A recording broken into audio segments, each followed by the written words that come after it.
Welcome students in this lecture of classification of phylum Chordata. So far what we have studied that phylum Chordata is divided into two groups, Protochordata and Acraniata. The second group is Euchordata or Craniata. We have already talked about Protochordates या Acraniata. यूरोकोर्डेटा हमने पढ़ लिया है जिसमें Herdmania study किया है हमने, और दूसरा हमने सिफेलोकोर्डेटा भी पढ़ लिया है जिसमें हमने एम्फियोक्सिस के बारे में बात की। आज हमारा जो लेक्चर रहेगा वो यूकोर्डेटा और क्रेनिएटा के बारे में रहेगा। ये हमारे पास कोर्डेटा का दूसरा ग्रुप है और बच्चों इसमें हमारे पास सिर्फ एक ही सब फाइलम है, that is Vertebrata. The main important character of Euchordata और Craniata is that they have, जैसा कि मैं पहले ऑलरेडी आपको 2-3 बार बता चुका हूँ कि they have cranium and they have a vertebral column. Cranium protect brain, vertebral column protect spinal cord या नर्व कॉर्ड को वो प्रोटेक्ट करता है। और हमारे पास इसमें एक ही सब फाइलम है, दैट इज़ वर्टिब्रेटा। फाइन, ध्यान दे बच्चों, एक स्टेटमेंट बोलने जा रहा हूँ मैं, that all vertebrates are chordates but all chordates are not vertebrate। तो ये आपको एक स्टेटमेंट एग्ज़ाम में पूछा जा सकता है और आपको इसको क्लियर करना है कि देखिए ये हमारे पास यहाँ है फाइलम कोर्डेटा और इस कोर्डेटा में सारे मेंबर्स आ गए। कोर्डेटा का कैरेक्टरिस्टिक फीचर 3 रहेंगे, presence of notochord, presence of pharyngeal gill slit और presence of dorsal tubular nerve cord. ये जो कैरेक्टर हैं 3, ये प्रोटोकोर्डेटा में भी प्रेजेंट है और यूकोर्डेटा में भी प्रेजेंट है, लेकिन वर्टिब्रल कॉलम वाला जो कैरेक्टरिस्टिक फीचर है वो सिर्फ वर्टिब्रेटा में ही प्रेजेंट है। यानी कि ये जो यूरोकोर्डेटा और सिफेलोकोर्डेटा के मेंबर्स हैं ये कॉर्डेट्स तो हैं लेकिन इनमें वर्टिब्रल कॉलम नहीं है। तो let's come to that part कि what is the characteristic feature of Vertebrata. Cranium present है, fine. Notochord present during embryonic stage, क्योंकि एडल्ट में it would be replaced by vertebral column. In adults notochord is replaced by cartilaginous और bony vertebral column. And then I have given a statement that all vertebrates are chordates but all chordates are not vertebrates. तो ये आपको यहाँ समझ में आ जाना चाहिए। फिर से एक बार यहाँ अपनी नज़र डालिए कि कोर्डेटा में 2 ग्रुप है, प्रोटोकोर्डेटा और एक्रेनिएटा। ये कोर्डेट तो हैं लेकिन इनमें वर्टिब्रल कॉलम एब्सेंट होगा। और जो दूसरा ग्रुप है हमारे पास यूकोर्डेटा और क्रेनिएटा, इसमें ये जो हमारे पास सब फाइलम है वर्टिब्रेटा, इसमें अब आगे जितने भी मेंबर्स होंगे, चाहे वो साइक्लोस्टोमेटा के हों, चाहे फिशेज़ हों या टेट्रापोडा के मेंबर्स हों, they all will have a vertebral column. Fine. अब again the sub phylum Vertebrata has been divided into 2 divisions. एक हमारे पास है एग्नेथा जिनमें जॉज एब्सेंट है और दूसरा है हमारे पास नेथोस्टोमेटा, इनमें जॉज प्रेजेंट है। तो पहले हम आज शुरुआत करते हैं एग्नेथा के साथ, और इसमें हमारे पास एक ही क्लास है। वैसे इसमें 2 क्लासेस हैं एग्नेथा में, ऑस्ट्रेकोडर्माई एंड साइक्लोस्टोमेटा, पर क्योंकि हम जानते हैं ऑस्ट्रेकोडर्माई सारे एक्सटिंक्ट हो चुके हैं तो हम जो आज डिस्कशन करेंगे वो सिर्फ साइक्लोस्टोमेटा के बारे में करेंगे। तो कम टू द साइक्लोस्टोमेटा, पहले मैं आपको समझा देता हूँ कि ये देखो इस तरह की इनकी बॉडी होती है। हम इसके सारे फीचर्स जो हैं वो स्टडी कर लेते हैं। ध्यान दीजिए आप, देखिए आपको यहाँ पर इनका जो सबसे इम्पोर्टेंट कैरेक्टरिस्टिक फीचर है वो यही रहेगा कि दे हैव ए, यहाँ आपको इनका देखिए ये माउथ दिखाई दे रहा है।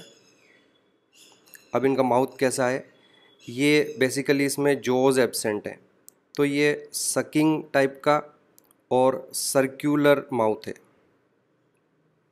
यहाँ पे आपको कुछ टीथ डेफिनेटली दिखाई देंगे जो कि इनका जो भी होस्ट होगा उससे चिपक के वहाँ उसको डैमेज करने के लिए रिक्वायर है।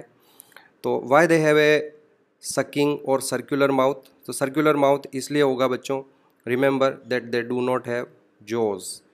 तो in absence of jaws mouth looks like a circular structure. और ये जितने भी मेंबर्स हैं ये सभी एक्टोपैरासाइट होते हैं, तो all are ectoparasite.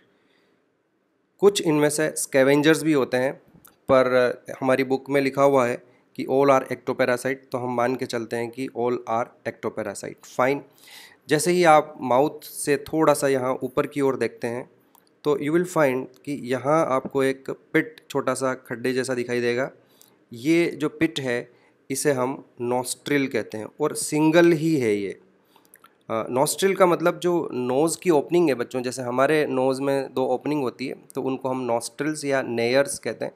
We have 2 nostrils, लेकिन यहाँ ये जो मेंबर्स हैं इनके पास सिंगल नॉस्ट्रिल ही होता है। दूसरा बच्चों, इनके पास गिल्स होते हैं, लंग्स तो इनके पास होते नहीं हैं। तो नॉस्ट्रिल्स की रिक्वायरमेंट क्या है? तो इनके नॉस्ट्रिल्स आगे अंदर तक नहीं खुलते हैं, बल्कि ये सिंपल पिट्स होता है, छोटा सा एक खड्डा है जहाँ ये ऑल्फेक्शन से रिलेटेड स्टिमुलस रिसीव करते हैं। और अगर सिंगल नॉस्ट्रिल होता है तो इस तरह की जो कंडीशन है उसे हम मोनोराइनस कंडीशन कहते हैं।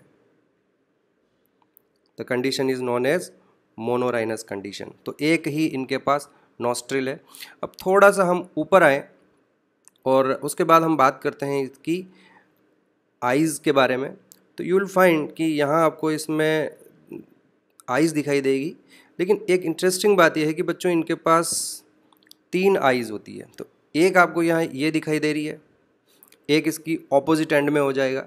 तो इन 2 आइज़ को तो हम लेटरल आइज़ कहेंगे। करेक्ट। तो 2 आइज़ तो लेटरल आइज़ हो गई, एक इधर है लेफ्ट साइड में जो आपको दिखाई दे रहा है, एक उनकी ऑपोजिट साइड में उधर हो जाएगी। लेकिन उससे जो ज़्यादा इम्पोर्टेंट है वो ये एक सिंगल आई जो मैं यहाँ बना रहा हूँ, इसको हम मीडियन आई कहते हैं। इसे हम मीडियन आई कहते हैं या इसे हम पाइनियल आई भी कहते हैं। तो जो हमारे अर्ली कॉर्डेट्स थे उनमें बच्चों 3 आँखें हुआ करती थी शिव जी की तरह, 2 आँखें साइड में और एक सेंटर में। तो जो 2 साइड में आइज़ है वो तो लेटरल आइज़ हो गई, और एक जो बीच में आई होती है उसे हम मीडियन आई या पाइनियल आई कहते हैं। बच्चों जैसे जैसे कॉर्डेटा का एडवांसमेंट होगा ये जो मीडियन आई या जो पाइनियल आई है ये डिसअपियर हो जाएगी, बाद में इसकी कोई रिक्वायरमेंट नहीं रहेगी। और ये इसका जो पार्ट ब्रेन से कनेक्टेड है हमारे, वहाँ ये एक ग्लैंड में कन्वर्ट हो जाती है जिसे हम पाइनियल ग्लैंड कहेंगे, और उससे एक हार्मोन बनता है मेलाटोनिन। और इंटरेस्टिंगली मेलाटोनिन का जो सिक्रीशन है वो पूरा लाइट डिपेंडेंट है। तो हम इसके बारे में और कभी आगे बात करेंगे। अभी आप ये ध्यान रखें कि जो अर्ली कॉर्डेट्स थे, पर्टिकुलरली जो साइक्लोस्टोमेटा के मेंबर्स हैं, उनमें 3 आइज़ हुआ करती थी। इवन जो ऑस्ट्रेकोडर्माई एक्सटिंक्ट हो चुके हैं उनके पास भी 3 आइज़ थी, 2 लेटरल आइज़ होगी और एक मीडियन आई होगी। आँख के बाद अब हम बात करते हैं बच्चों इनके ईयर के बारे में। तो यहाँ पर इनके पास अंदर की ओर है ना, ये जो मैं बाहर बना रहा हूँ डायग्राम, बाहर नहीं होता है बल्कि अंदर की ओर इनमें इस तरह से एक इंटरनल ईयर भी प्रेजेंट है। इंटरनल ईयर भी होता है, लेकिन उस इंटरनल ईयर में सिर्फ 1 और 2 सेमी सर्कुलर कैनाल्स होती। मैं आपको पहले जब आर्थ्रोपोडा पढ़ाया है उस समय ईयर की स्ट्रक्चर के बारे में थोड़ा नॉलेज दे चुका हूँ मैं। 1 और 2 सेमी सर्कुलर कैनाल्स ही हैं इनके पास। यहाँ लिख देते हैं हम सेमी सर्कुलर कैनाल्स, और these semicircular canals are just for balancing the body। इसमें हियरिंग फंक्शन नहीं है, ध्यान रखेंगे आप, नो हियरिंग, इनको इस ईयर से सुना ही नहीं देता है। जो हियरिंग है it is first evolve from fishes, जो ट्रू फिशेज हमारे पास होगी वहाँ से हियरिंग का फंक्शन इवॉल्व होता है। तो दे do not have hearing function. यहाँ पर जो ईयर का फंक्शन होगा इंटरनल ईयर का, that is just for balancing. इसके ठीक ऊपर की ओर जाएं आप, अब आ जाते हैं हम यहाँ और देखिए कि ये इनका यहाँ ब्रेन हो जाएगा, और ब्रेन के बाद एक इनकी नर्व कॉर्ड हो जाएगी। फाइन। तो ये तो हो गया इनका ब्रेन,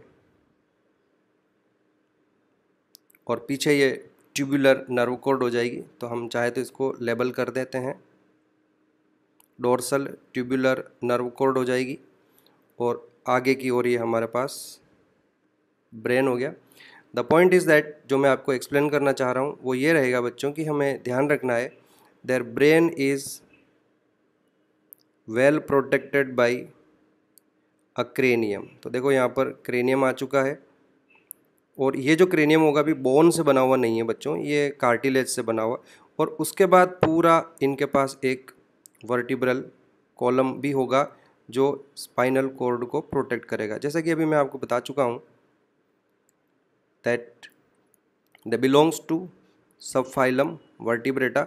तो वर्टिब्रल कॉलम तो इनके पास डेफिनेटली प्रेजेंट होगा। तो ये देखिए हम इसको बनाते हैं, छोटी छोटी बोन्स होती है ये रिंग जैसी, जो स्पाइनल कॉर्ड को या नर्व कॉर्ड को प्रोटेक्ट करती है। तो ये देखिए अब हम इसको लेबल कर लेते हैं। There you have cranium and then here you have vertebral column। ठीक है, और ध्यान रखें कि both these structures are made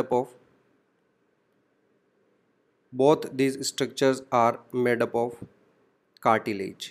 इनके पास अभी बोन नहीं है, तो कार्टिलेज से बना हुआ क्रेनियम और वर्टिब्रल कॉलम है। और एक इंटरेस्टिंग पॉइंट और है बच्चों, और वो इंटरेस्टिंग पॉइंट ये है कि इनके पास इस क्रेनियम और वर्टिब्रम के अलावा नोटोकॉर्ड भी प्रेजेंट है। ये यहाँ मैं बना देता हूँ that they still have their notochord. तो नॉर्मली वर्टिब्रेटा के जो कैरेक्टरिस्टिक पढ़ाए थे मैंने आपको, उन कैरेक्टर्स में ये बात बताई है कि notochord is replaced by vertebral column. लेकिन बच्चों ये देखो सडनली ऐसा कैरेक्टर आ नहीं सकता है, तो it takes some time notochord को डिसअपियर होना और वर्टिब्रल कॉलम का आना। तो बीच में एक स्टेज ऐसी भी आएगी जब नोटोकॉर्ड भी प्रेजेंट है और वर्टिब्रल कॉलम भी प्रेजेंट है। तो दे हैव, अगेन याद रखें आप, दे हैव persistent नोटोकॉर्ड, यानी कि रिप्लेस नहीं होती है, एम्ब्रियोनिक स्टेज में भी रहेगी और एडल्ट में भी इनके पास ये नोटोकॉर्ड प्रेजेंट रहेगी। वेरी इंपॉर्टेंट फिनोमिना, ध्यान रखेंगे आप। अगर आपसे पूछे कि persistent notochord through out the life notochord किन में रहती है, तो एक हमारा पहले क्लास जा चुकी है दैट इज सिफेलोकॉर्डेटा, सब फाइलम था सिफेलोकॉर्डेटा, उनमें परसिस्टेंट नोटोकॉर्ड है। उसके बाद साइक्लोस्टोमेटा में भी परसिस्टेंट नोटोकॉर्ड है, नोटोकॉर्ड के साथ वर्टिब्रल कॉलम भी होगा। और आगे जब हम फिशेस की बात करेंगे तो फिशेस में जो कार्टिलेजिनस फिशेस है they also have a persistent notochord, उनमें भी वर्टिब्रल कॉलम होगा और वर्टिब्रल कॉलम के साथ उनके पास एक नोटोकॉर्ड भी होगी। तो दैट इज इंपॉर्टेंट। 3 ग्रुप मैंने बता दिए हैं, साइक्लोस्टोमेटा और इससे पहले वाला सिफेलोकॉर्डेटा, और नेक्स्ट जो कॉन्ट्रिक्थिज है हमारी कार्टिलेजिनस फिशेस आएगी, मैं पढ़ाऊंगा उनके बारे में, उनमें भी परसिस्टेंट नोटोकॉर्ड होती है। उसके बाद हम बात करते हैं बच्चों यहाँ पर इनके गिल्स के बारे में बात करते हैं। तो they have many gill slits, many से मेरा मतलब है that they have almost 6 to 15 pairs of gill slits. तो मैं सारे तो नहीं बना रहा हूँ, कुछ बना देता हूँ यहाँ। तो these are there gill slits. And how many such gill slits are there? तो they have 6 to 15 pairs of gill slits। उसके बाद इनका यहाँ नीचे की तरफ हम हार्ट बना लेते हैं।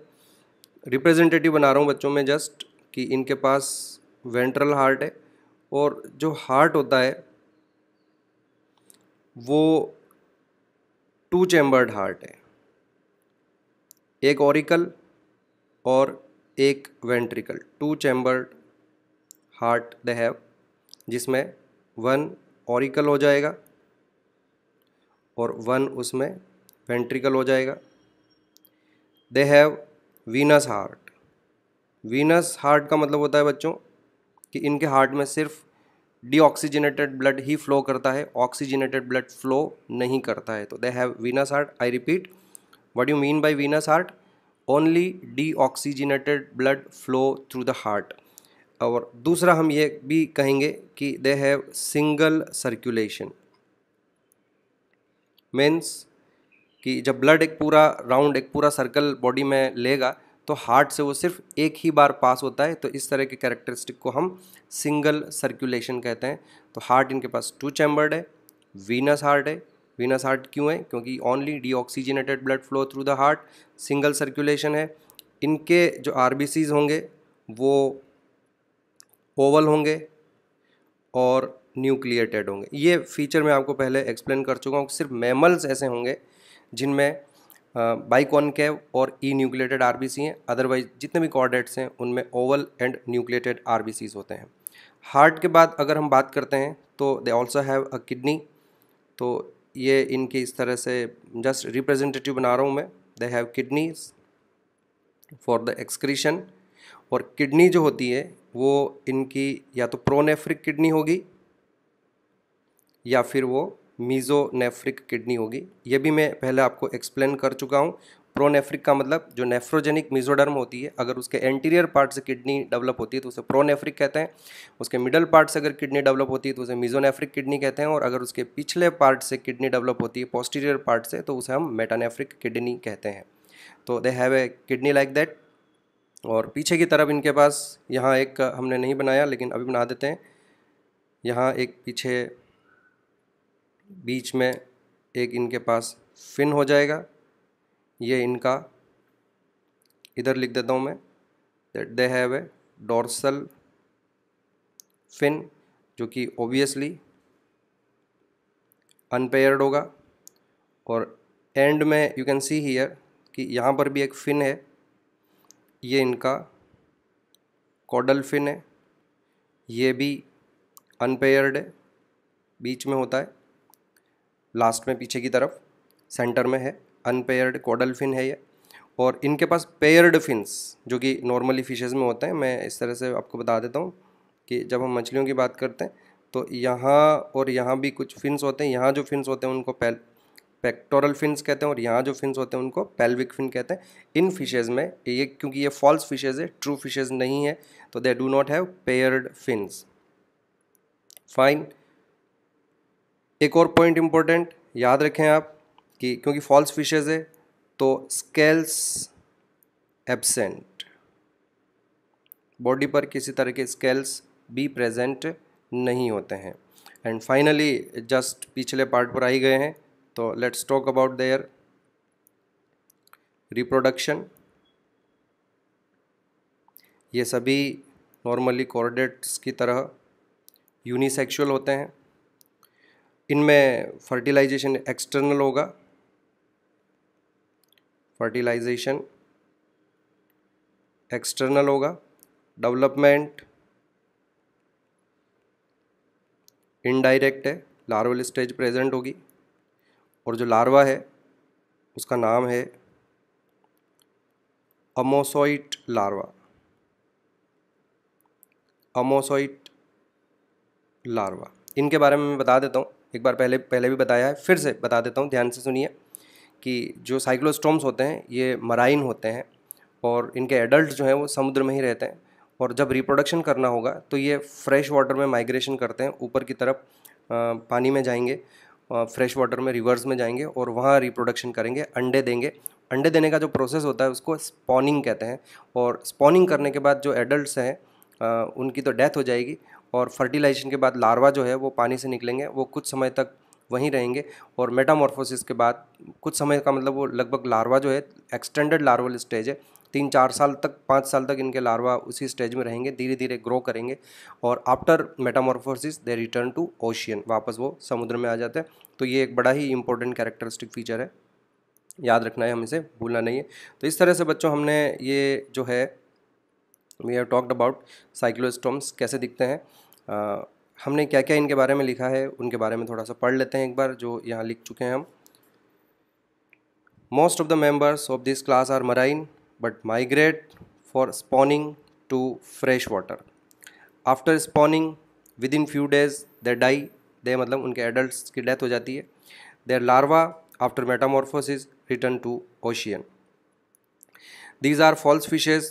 तो मैंने आपको बता दिया है क्यों they are false fishes, क्योंकि एक इनके पास paired fins absent है, दूसरा jaws एब्सेंट है और तीसरा इनके पास स्केल्स भी एब्सेंट है। अच्छा, मैंने नीचे लिख रखा है all are ectoparasite on some other fishes, क्योंकि ये दूसरों के गिल्स पर चिपक जाते हैं और वहीं इस तरह से फीडिंग करते हैं, गिल्स पर जाकर चिपकते हैं ये, क्योंकि दूसरी मछलियों की स्किन तो टफ होती है, वहाँ पंक्चर करना स्किन को डिफ़िकल्ट होता है, तो दूसरी फिशेज़ का जो सॉफ्ट पार्ट होगा वो उनके गिल्स होंगे, तो ये गिल्स पर ही जाकर चिपकते हैं, वहाँ से आसानी से ये खून पी सकते हैं। और गिल्स जो हैं वो हाईली वस्कुलराइज्ड भी होते हैं, richly supplied with blood vessel, तो वहाँ से खून पीना भी आसान होता है। जो एनिमल्स ब्लड सकिंग होते हैं इस तरह से, उन्हें हम सैंग्विवोरस कहते हैं।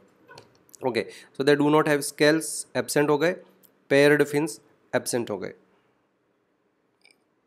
Jaws absent, sucking and circular mouth without jaws.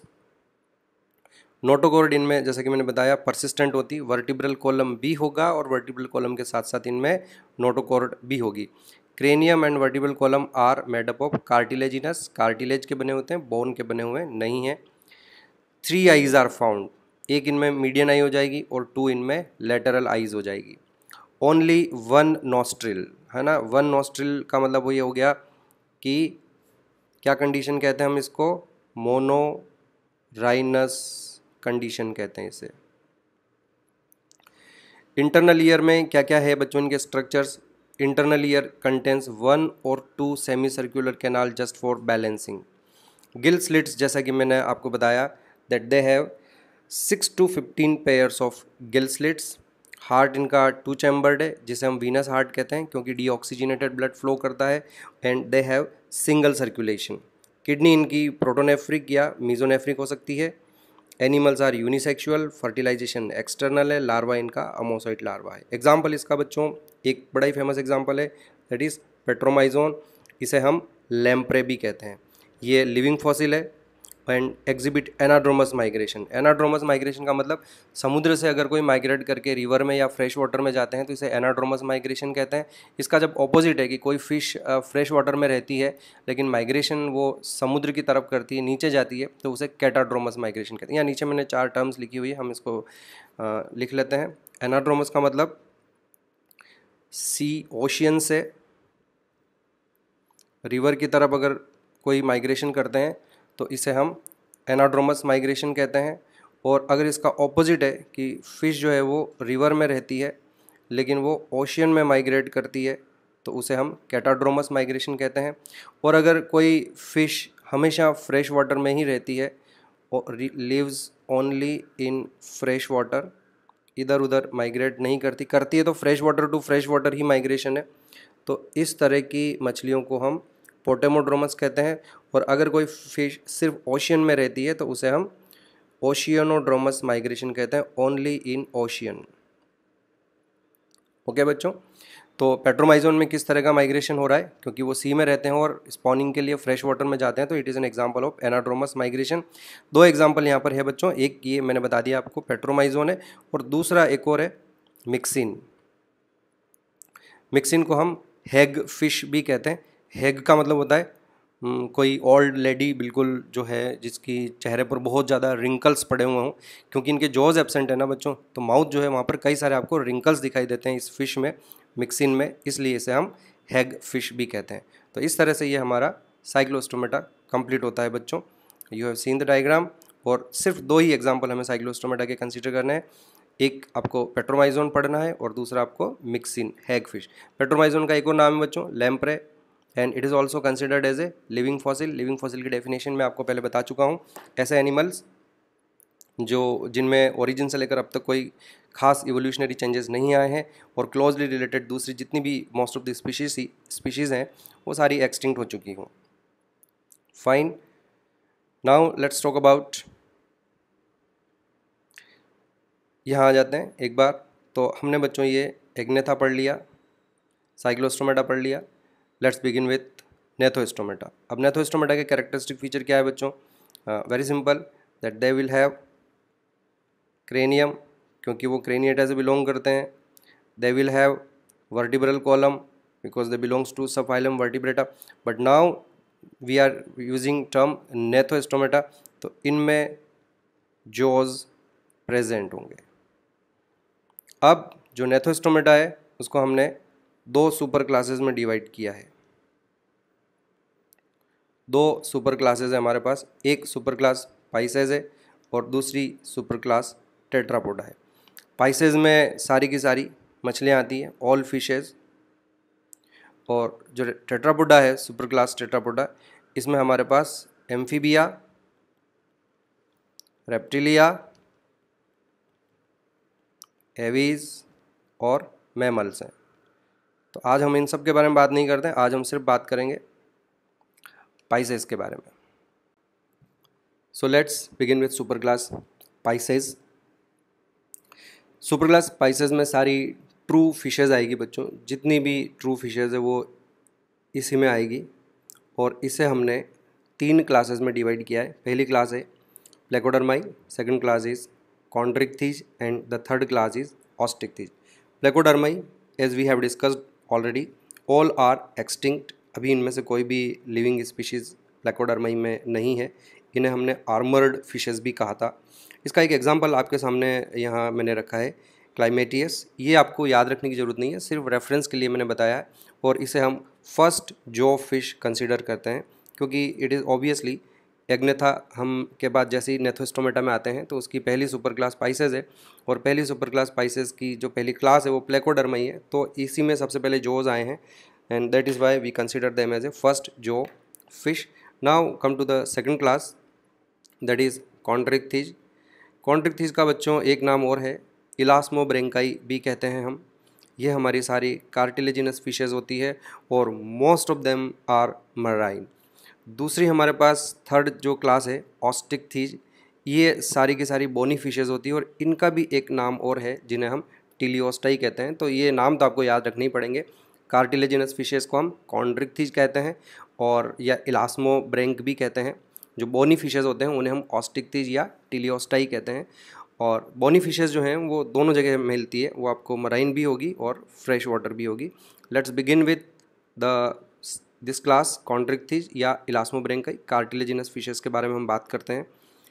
ये देखिए हमारे पास यहाँ एक डायग्राम कार्टिलेजिनस फिश का मैंने बना रखा है। ये कुछ शार्क जैसी दिखाई दे रही है आपको, तो इट इज़ ऑब्वियस कि शार्क्स जो होती है वो कार्टिलेजिनस फिशेज़ हैं। और ये जो इलास्मोब्रेंक हमारे पास ग्रुप है, इसमें 3 ही तरह की तो फिशेज़ हैं, शार्क्स, स्कैट्स एंड रेज। तो देखें हम इनके क्या कैरेक्टरिस्टिक फ़ीचर हैं। आप सारे नोट्स बना लेना, मैं यहीं इस डायग्राम में हर चीज़ आपको एक्सप्लेन करूँगा। सबसे पहले तो हम बात करते हैं इनके माउथ की। तो see where do they have their mouth. जो माउथ है उसकी लोकेशन हमारे लिए यहाँ इम्पोर्टेंट है। That they always have, cartilaginous fishes जितनी भी होगी, they always have ventral mouth. यानी कि यहाँ नॉर्मली जो माउथ है वो यहाँ आगे टर्मिनल माउथ होता है मछलियों में, इनमें टर्मिनल माउथ नहीं है, they have A ventral mouth. और वेंट्रल माउथ के साथ साथ दे हैव पावरफुल जॉज। इनके जो जॉज हैं वो भी बड़े पावरफुल होते हैं।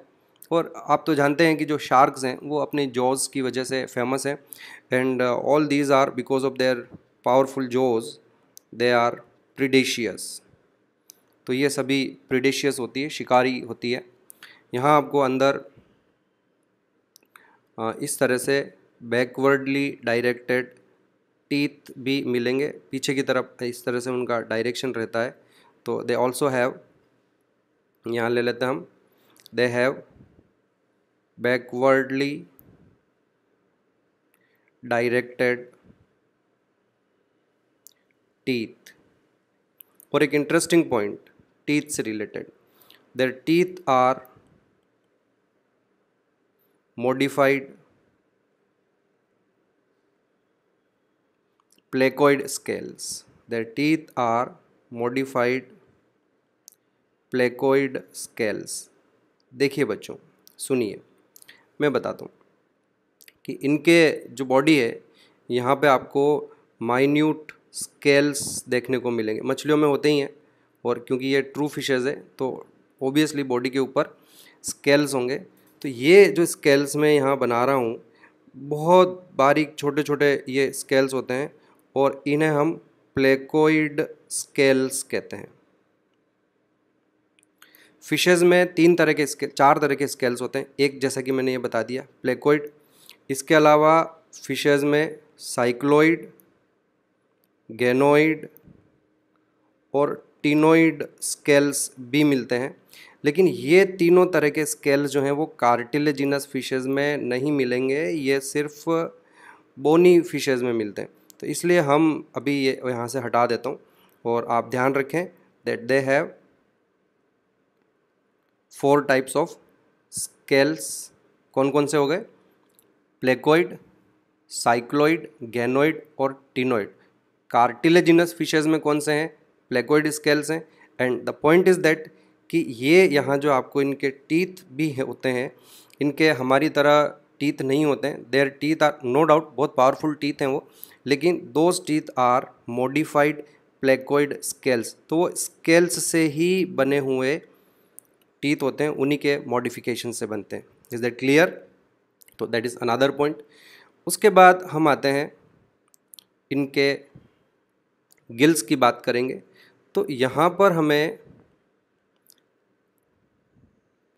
इस तरह से गिल स्लिट्स आपको दिखाई दे जाएगी। और जो कार्टिलेजिनस फिशेज़ होते हैं बच्चों, इनके अंदर जो गिल स्लिट्स हैं उनका काउंट भी आपको याद रखना है, that they always have 5 to 7 pairs of gills. 5 to 7 pairs of gills. ये जो गिल्स हैं ये बिल्कुल ओपन है, बाहर की तरफ, बाहर से आप इनको देख सकते हैं। जैसे ही हम अगली क्लास में जाएंगे, दैट इज़ हमारी बोनी फिशेज़ वाली जो क्लास है, ऑस्टिकथीस जो क्लास है, उसमें आप देखेंगे कि उनके जो गिल्स होंगे वो 4 पेयर्स ही होंगे, लेकिन उनके ऊपर एक कवरिंग होगी, और ये चारों जो उनके गिल स्लिट्स होगी वो आपको दिखाई नहीं देगी। उस कवरिंग को हम ओपरकुलम कहते हैं। तो ये एक तो मेजर डिफरेंस है बच्चों बोनी फिशेज़ में और कार्टिलेजिनस फिशेज़ में, दैट कार्टिलेजिनस फिशेज़ है 5 to 7 पेयर्स ऑफ गिल्स, और यहाँ मैं लिख रहा हूँ विदाउट ओपरकुलम। फाइन।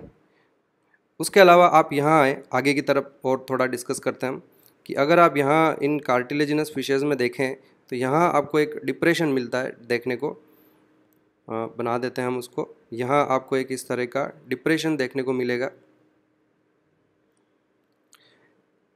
यहाँ एक ऑर्गन है जिसे हम एम्पुला ऑफ लोरेंजिनी कहते हैं। इससे ये पानी का टेम्परेचर पता लगा सकते हैं बच्चों। तो एम्पुला ऑफ लोरेंजिनी, और ये बेसिकली इसका जो फंक्शन है वो ये है कि ये टेम्परेचर रेगुलेशन में काम आती है। नॉट रेगुलेशन, टेम्परेचर को सेंस करने में काम आता है। थर्मो रिसेप्टर है ये। फाइन। उसके बाद इनका यहाँ पे एक पेयर आँखों की हो जाएगी, 1 पेयर ऑफ आइज़। इस बार मीडियन आइज़ एब्सेंट होगी, पेयर्ड आइज़ हैं दोनों, लैटरल आइज़ होगी। और अगर आप यहाँ इनका इंटरनल ईयर की बात करें, they also don't have external ear, तो इनमें यहाँ पर सिर्फ इंटरनल ईयर होगा, और उस इंटरनल ईयर में 3 सेमी सर्कुलर कैनाल्स होगी। तो only internal ear present, middle ear या एक्सटर्नल ईयर नहीं होगा। Only internal ear with 3 semi circular canals. और जस्ट अभी जो हमने थोड़ी देर पहले साइक्लोस्टोमेटा पढ़ा है, साइक्लोस्टोमेटा में मैंने आपको बताया कि दे हैव 1 और 2 सेमी सर्कुलर कैनाल्स। आगे आते हैं बच्चों, और एक और इम्पोर्टेंट पॉइंट इसमें इन मछलियों में डिस्कस करते हैं कि इनके पास नो डाउट क्रेनियम और वर्टिब्रल कॉलम तो होगा। तो अंदर की एनाटॉमी बना लेते हैं। चलो थोड़ा सा आपको बता देता हूँ। यहाँ आगे इनके पास, यहाँ से ले लेते हैं हम, ये क्रेनियम हो जाएगा, और इस क्रेनियम के बाद they also have a vertebral column. तो ये पूरा स्ट्रक्चर जो होगा ये कार्टिलेज का बना होगा। क्रेनियम एंड वर्टिब्रल कॉलम जो होगा वो कार्टिलेज से बना हुआ है, और यहाँ आप इनके ऊपर ये क्रेनियम बना देते हैं हम इस तरह से।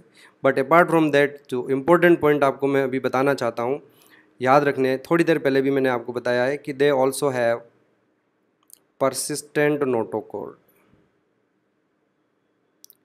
They also have persistent notochord। तो ये हो जाए, यहाँ लिख देते हैं हम persistent notochord। तो बच्चों बताओ मुझे, persistent notochord किन में मिलेगी? Through out the life notochord किस में मिलेगी? Through out the life notochord एक सिफलोकॉर्डेटा में होगी, उसके बाद साइक्लोस्टोमेटा में होगी और कार्टिलेजिनस फिशेज में होगी। इसके बाद आगे के जितने भी ग्रुप हैं उनमें एडल्ट्स में नोटोकॉर्ड नहीं होगी, सिर्फ एम्ब्रियोनिक लाइफ में ही नोटोकॉर्ड होगी। ये यहाँ लिख देते हैं हम क्रेनियम के बारे में, cranium and vertebral column cartilaginous. Okay, now you can see here कि यहाँ पर ये देखिए इनके पास पेयर्ड फिन्स भी हैं। तो ये आगे वाले जो हैं ये पेक्टोरल फिन्स हो जाएंगे। इसके अलावा यहाँ हमको बीच में बनाना चाहिए था, नहीं बनाया, अभी बना देते हैं। ये एक इस तरह से मैं और बना देता हूँ, ये यहाँ पे एक, और इधर लेबल कर देते हैं हम, ये इनका डोर्सल फिन हो जाएगा। फिर ये डोर्सल फिन हमेशा सिंगल होता है, अनपेयर्ड है। पेक्टोरल फिन जो होंगे ये पेयर्ड हो जाएंगे। और पीछे की तरफ यहाँ इनके पास एक पेयर पेल्विक फिन भी हैं जो कि पेयर्ड होते हैं। Few more points regarding the body. अंदर इनमें इस तरह से स्टमक और एलिमेंट्री कैनाल चल रही है। तो इनकी जो इंटेस्टाइन होती है बच्चों, इनकी जो इंटेस्टाइन होती है उसमें अगर हम इंटेस्टाइन का सेक्शन काटें, क्रॉस सेक्शन इस तरह से, तो अंदर आपको जो एक स्प्रिंग होती है उस तरह का एक फोल्ड दिखाई देता है, जिसे हम स्पाइरल वॉल्व या हम उसे स्क्रॉल वॉल्व भी कहते हैं, जो कि सरफेस एरिया को बढ़ाने के लिए होता है। जिस तरह हमारी एलिमेंट्री कैनाल में विलाई होते हैं उसी तरह से, टू इंक्रीज सरफेस एरिया। तो इनके पास ये एक स्क्रॉल वॉल्व या इसको हम स्पाइरल वॉल्व भी कहते हैं, जो इनकी इंटेस्टाइन में होता है। और लीवर जो है इनका, अगर हम बनाएं यहाँ स्टमक के पास में, यहाँ बना देते हैं, तो लीवर में इनके पास दो लोब्स होते हैं। लीवर बाई लोब्ड होता है इनका, यहीं लिख देता हूँ मैं, लीवर बाई लोब्ड। बॉडी के पोस्टीरियर पार्ट में आ जाए हम और कुछ पॉइंट और डिस्कस करते हैं। एक यहाँ पर आपको मैं बता देता हूँ that they have a opening and that opening is basically cloaca. Cloaca आपको पहले बताया गया है कि जो कॉमन ओपनिंग होती है डाइजेस्टिव सिस्टम और रिप्रोडक्टिव सिस्टम या इवन एक्सक्रीटरी सिस्टम की, तो उस कॉमन ओपनिंग को हम क्लोएका कहते हैं। और इनके पास यहाँ एक क्लोएका होती है। और ध्यान से सुने, अब एक इम्पोर्टेंट पॉइंट बताने जा रहा हूँ मैं कि इस पेल्विक फिन, जो पीछे वाला हमारा फिन है, इसका एक मॉडिफाइड स्ट्रक्चर होता है जिसे हम क्लैस्पर कहते हैं। ये इस तरह से दिखाई देता है, स्पून लाइक स्ट्रक्चर है, इसे हम क्लैस्पर कहते हैं। ये जो है modified part of pelvic fin और सिर्फ मेल में होता है। क्लैस्पर इम्पोर्टेंट पॉइंट है, ध्यान रखना है। फॉर्म्ड फ्रॉम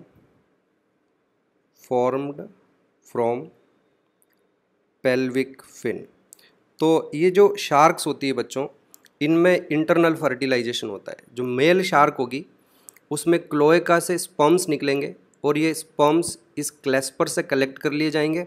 और जो फीमेल शार्क होगी उसकी क्लोएका में इन्हीं क्लैस्पर की हेल्प से वो स्पर्म ट्रांसफ़र कर दिए जाते हैं।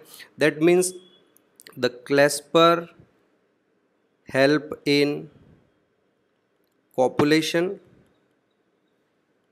clasper help in copulation, and because of the clasper cartilaginous fishes में जो fertilization होगा वो बाहर पानी में नहीं होगा, fertilization इनमें इंटरनल होगा।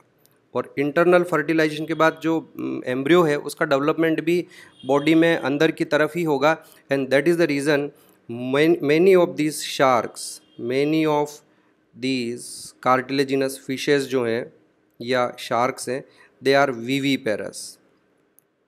इनमें अंदर प्लेसेंटा नहीं बनेगा। एग्स में काफ़ी सारा यॉक होता है, न्यूट्रिशन तो उन्हें यॉक से ही मिलेगा, पर डेवलपमेंट बॉडी से बाहर नहीं होगा, डेवलपमेंट बॉडीज़ के अंदर ही होगा, और इस तरह से ये विविपेरस हो जाती है कई सारी शार्क। ये फीचर बोनी फिशेज़ में एब्सेंट होता है। बोनी फिशेज़ में फर्टिलाइजेशन बाहर पानी में ही होगा क्योंकि उनके पास क्लैस्पर नहीं होते हैं।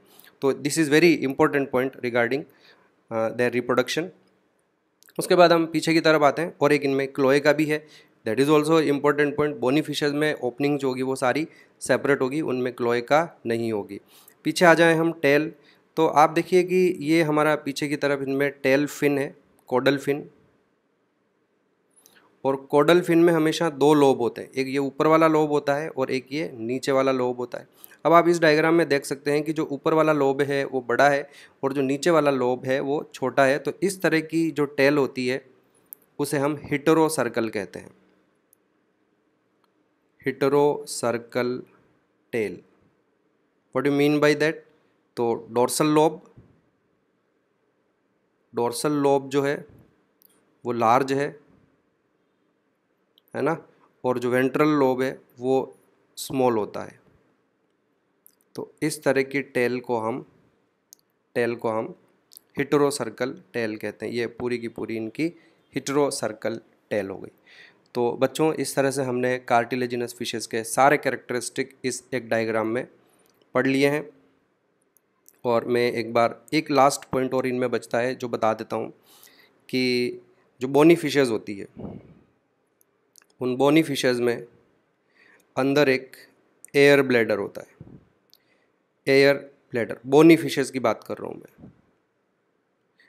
एयर ब्लैडर होता है और उस एयर ब्लैडर में हवा भरी रहती है, तो उससे जो फिश है उसको बॉयंसी मिलती है, वो आसानी से पानी में फ्लोट कर सकती है। इसलिए बोनी फिशेस कई बार किसी एक जगह पर खड़ी भी रह सकती है, वो अंदर पानी में नीचे गिरेगी नहीं। क्यों नहीं गिरेगी? क्योंकि जो एयर ब्लैडर है उसमें जो हवा है उससे उनको बॉयंसी मिलती है। लेकिन ये जो कार्टिलेजिनस फिशेस जितनी भी होती है, इनके पास ये एयर ब्लैडर एब्सेंट होता है बच्चों, तो उससे ये कभी एक जगह पर खड़ी नहीं रह सकती। अगर आप कभी देखें, किसी भी मूवी में भी देखें, शार्क्स को देखें आप, तो वो जो शार्क्स हैं they continuously keep on swim, क्योंकि अगर वो स्विम नहीं करेगी तो वो पानी में नीचे गिर जाएगी, वो डूब जाएगी, मछली पानी में डूब जाएगी, सिंक हो जाएगी अंदर की तरफ। तो that is very important feature difference between bony and cartilaginous fishes. तो मैं यहाँ उस पॉइंट को लिख देता हूँ क्योंकि मैं उस डायग्राम में नहीं बना रहा हूँ, हमें बनाना है ही नहीं। इनके पास एब्सेंट है एयर ब्लैडर, तो ये एक पॉइंट हम यहाँ लिख रहे हैं, एयर ब्लैडर इज एब्सेंट। और एयर ब्लैडर एब्सेंट होने की वजह से therefore they have to swim, लगातार उनको चलते ही रहना पड़ता है। They have to swim continuously to avoid sinking। समझ में आया आपको? जबकि आप कभी एक्वेरियम वगैरह में देखो, एक्वेरियम में तो फ्रेश वाटर होता है, तो ऑब्वियसली एक्वेरियम फिशेस जितनी भी होगी वो सब बोनी फिशेस होगी, वो कार्टिलेजिनस हो नहीं सकती। तो आप एक्वेरियम में कभी नोटिस करना, जो फिश है, छोटी फिशेस होती है, वो चुपचाप एक जगह पर खड़ी भी रह सकती है। लेकिन हमारी कार्टिलेजिनस फिशेस ऐसा नहीं कर सकती, वो एक जगह पर रुक नहीं सकती, they have to continuously swim, otherwise वो नीचे गिर जाएगी। और क्यों बोनी फिशेस एक जगह पर खड़ी रह सकती है? क्योंकि उनके पास एयर ब्लैडर होता है। तो दीज आर सर्टेन डिफरेंसेस बच्चों, जो मैंने कार्टिलेजिनस और बोनी फिशेस के बारे में बताया। ये सारे फीचर जो हैं हमारे कार्टिलेजिनस फिशेस के हो गए। आप एक एक करके इन सारे पॉइंट्स को लिखेंगे। शुरुआत करेंगे यहाँ से, माउथ से शुरुआत कर लें कि किस तरह का माउथ होता है। वेंट्रल माउथ होता है, जॉज उनके पावरफुल होते हैं और इस वजह से ये सारी मछली फिशेस जो हैं वो प्रेडेशियस होती है। दूसरा, उनके टीथ जो होते हैं वो बैकवर्डली डायरेक्टेड होते हैं, और teeth are modified placoid scales, उनके स्केल्स जो हैं प्लेकोइड स्केल्स, उन्हीं से बने हुए उनके टीथ होते हैं। फिर गिल्स का इंपॉर्टेंट पॉइंट आता है, how many pairs of gills they have 5 to 7 pairs of gills, लेकिन उनके ऊपर किसी तरह की कोई कवरिंग नहीं होती है, तो their gills are without operculum. आगे उनके स्नाउट पर अगर आप देखें, यहाँ तो आपको स्नाउट पर एक एम्पुला ऑफ लॉरेंजिनी एक सेंसरी स्ट्रक्चर मिलेगा जो कि थर्मो रिसेप्टर है, पानी का जो टेम्परेचर है उसको डिटेक्ट करता है। आइज़ इनके पास वन पेयर ही है, 2 लेटरल आइज़ हो जाएगी। और जो इंटरनल ईयर होता है, मिडल ईयर और एक्सटर्नल ईयर अभी इवॉल्व नहीं हुआ है बच्चों, और जो इंटरनल ईयर होगा उसमें 3 सेमी सर्कुलर कैनाल्स होगी। इनमें हियरिंग की जो कैपेसिटी है वो प्रेजेंट है, आ जाएगी इनमें हियरिंग की कैपेसिटी। उसके बाद इनका क्रेनियम और वर्टिब्रल कॉलम दोनों प्रेजेंट है, कार्टिलेज का बना हुआ है। और साथ ही साथ जो कि एक बड़ा इंपॉर्टेंट मैंने आपको बताया point, they have persistent notochord, इनकी जो नोटोकॉर्ड है वो भी परसिस्टेंट रहेगी। इंटेस्टाइन में इनके एक स्क्रॉल वॉल्व होता है जिसे या स्पाइरल वॉल्व भी कहते हैं, जो सरफेस एरिया बढ़ाने के काम आता है। कोई खास क्वेश्चन नहीं है, आपको नहीं भी याद रहे तो छोड़ दें, आप बहुत ज़्यादा टेंशन नहीं लें। लीवर इनका बाई लोब्ड होता है, ये भी आपको याद नहीं रहे तो कोई बात नहीं, जस्ट डिफरेंस के लिए बता रहा हूँ, क्योंकि जो बोनी फिशेज होती है उनका लीवर में 3 लोब होंगे, तो ये एक डिफरेंस होता है बाई लोब्ड और ट्राई लोब्ड लीवर दोनों कार्टिलेजिनस और बोनी फिशेज में, इसलिए मैंने ये पॉइंट यहाँ पर आपको मेंशन किया। हाँ, प्लेकोइड स्केल वाला पॉइंट आपको नहीं भूलना है। कार्टिलेजिनस फिशेज में जितने भी स्केल्स होते हैं वो सारे प्लेकोइड स्केल्स होते हैं। दूसरा, इनके पेल्विक फिन के मॉडिफिकेशन से क्लेस्पर नाम का स्ट्रक्चर बनता है जो स्पर्म ट्रांसफ़र में हेल्प करता है। बेसिकली ये पेनिस की तरह एक्ट कर रहा है, पेनिस नहीं है, फिन का पार्ट है, और ये हेल्प करता है कॉपुलेशन में। और इस वजह से कार्टिलेजिनस फिशेज में फर्टिलाइजेशन इंटरनल हो जाते हैं, और इंटरनल फर्टिलाइजेशन के बाद एम्ब्रियो का जो डेवलपमेंट होगा वो बॉडी में ही होगा और बाद में सीधे डेवलप्ड बेबी की डिलीवरी होगी। तो that's why they are viviparous.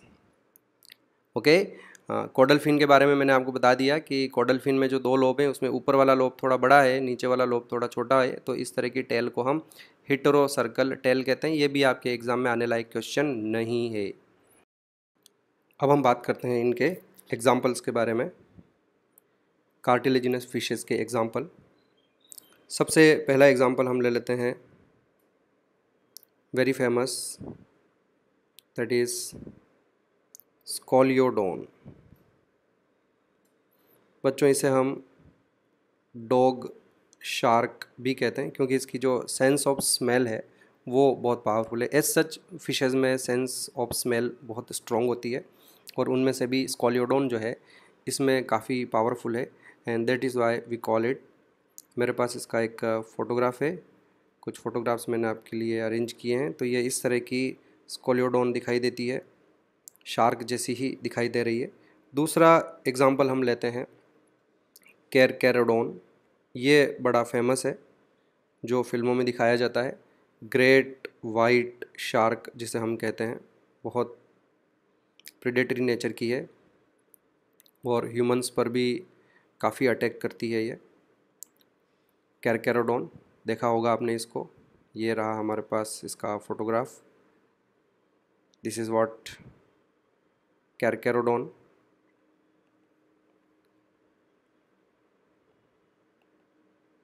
थोड़ा सा ऊपर ले लेते हैं, ओके ये नहीं आएगा ऊपर, हमारे पास स्पेस नहीं है। तो दिस इज़ व्हाट अबाउट कैरकैरोडोन। ये देखा होगा आपने, इस तरह से इसके पावरफुल जोज़ हैं। दांतों को देखिए, ये यहाँ पीछे की यहाँ आपको दिखाई दे रहे हैं, बैकवर्डली डायरेक्टेड इन तरह के इनके टीथ हैं। और माउथ की लोकेशन भी देखिए आप, वेंट्रल साइड में इनका माउथ है इस तरह से। ओके, थर्ड एग्जांपल लेते हैं हम,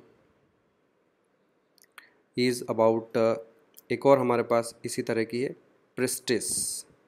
इसे हम सॉ फिश कहते हैं, क्योंकि इसका जो स्नाउट है उस पर सॉ की तरह जो एक आरी होती है उस तरह से उस पर, ये देखिए आप किस तरह से इसमें ये स्ट्रक्चर यहाँ निकले हुए हैं, and that is why we call it. ये आप देखिए पर्टिकुलरली यहाँ ये टीथ लाइक स्ट्रक्चर इस तरह से होते हैं, तो इसे हम, ये सॉ लाइक स्ट्रक्चर हैं, that is why it is called saw fish. Pristis हो गई। Then there is another example is torpedo. इसे हम इलेक्ट्रिक रे भी कहते हैं, बहुत पावरफुल बिजली का झटका मारती है। इसके पास एक इलेक्ट्रिक ऑर्गन है। टॉर्पीडो में आपको रे है ना बच्चों, ये देखो रे आ गए, तो इसका भी मेरे पास फ़ोटोग्राफ है, ये रही हमारे पास इस तरह की ये एक टॉर्पीडो है। इसका ये वाला जो पोर्शन है, यहाँ पर ये इनके पास इधर और एक उस तरफ इलेक्ट्रिक ऑर्गन होते हैं जो इलेक्ट्रिक ऑर्गन्स हैं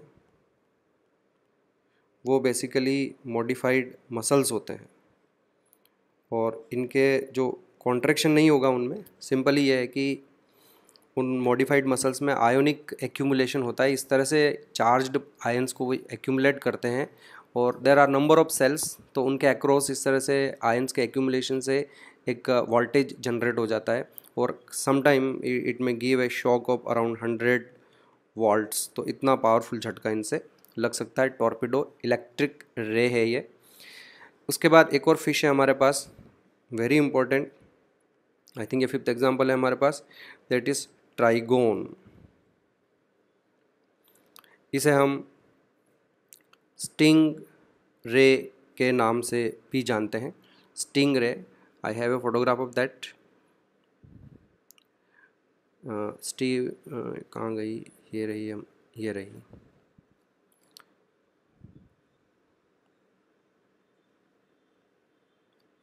ये देखिए, ये एक स्टिंग रे। रेज सभी इसी तरह की होती है, इनके ब्रॉड इस तरह से विंग्स होते हैं और इस तरह का शेप होता है इनका। अगर आप इसको देखें ध्यान से तो यहाँ पीछे की तरफ ये इस जगह पर आपको एक येलो कलर से मैं हाईलाइट कर रहा हूँ, ये देखिए आप, इस जगह पर आपको ये स्पाइन ये दिखाई दे रहा है, हटा दिया है मैंने इसको, ये देखिए। तो ये जो स्ट्रक्चर है यहीं पर इनका एक स्टिंग होता है, पॉइजनस स्टिंग है ये, और बड़ा ही जहरीला होता है ये पॉइजनस स्टिंग। कॉडल फिन के ऊपर इस तरह से इनकी टेल के ऊपर प्रेजेंट है, और छोटी मोटी इंजरी भी हो सकती है। आप डिस्कवरी चैनल पर बड़ा ही फेमस हमारा एक वो बेयर ग्रिल्स आता है, आप उसके बारे में जानते हैं कि बड़ा ही डेयरिंग पर्सन है। लेकिन उससे पहले एक और डिस्कवरी चैनल पर पर्सन हुआ करता था, स्टीव इरविन उसका नाम था, जो कि इवन इससे भी ज़्यादा डेंजरस टास्क वो करता रहा था। एक बार ऑस्ट्रेलिया में वो इसी स्टिंग रे के ठीक ऊपर पैरेलल स्विमिंग कर रहा था, इसकी वीडियोग्राफी कर रहा है, और उस समय उस स्टिंग रे ने अपने इस पॉइजनस स्टिंग को उसके हार्ट में एकदम से इंजेक्ट कर दिया, पॉइजन इंजेक्ट करा, और उसकी एट द स्पॉट डेथ हो गई थी। तो sometime they become deadly to the humans. Trygon, sting ray, ये सब कार्टिलेजिनस फिशेस के एग्जाम्पल हैं। और एक और लास्ट एग्जाम्पल ले लेता हूँ जो बहुत ज़्यादा इंपॉर्टेंट नहीं है, ये अब तक जो मैंने बताया वो तो बड़े ही इंपॉर्टेंट है। अब मैं जो एग्जांपल ले रहा हूँ वो है काइमीरा। ये बच्चों, इसे हम कॉमनली रेड फिश के नाम से जानते हैं, और इसे हम किंग ऑफ हेरिंग भी कहते हैं, किंग ऑफ हेरिंग भी कहते हैं। ये बेसिकली कार्टिलेजिनस फिश है, लेकिन इसके पास ओपरकुलम प्रेजेंट होता है, और जैसा कि मैंने आपको बताया कि जो ओपरकुलम है it is a characteristic feature of bony fishes. लेकिन ये कार्टिलेजिनस फिशेस होते हुए भी इसमें ओपरकुलम प्रेजेंट है, and therefore chimaera is a connecting link between cartilaginous and bony fishes. Fine, reason clear है। इसमें बोनी फिशेस का एक कैरेक्टर है, that is presence of operculum, जो कि मैंने आपको बताया कि बोनी फिशेस में गिल्स हैं, गिल्स के ऊपर एक कवरिंग होती है, और उसी कवरिंग को हम ओपरकुलम कहते हैं। तो इस तरह से हमारे पास ये कार्टिलेजिनस फिशेस कंप्लीट होती है, और अब हम डिस्कस करेंगे बोनी फिशेस के बारे में।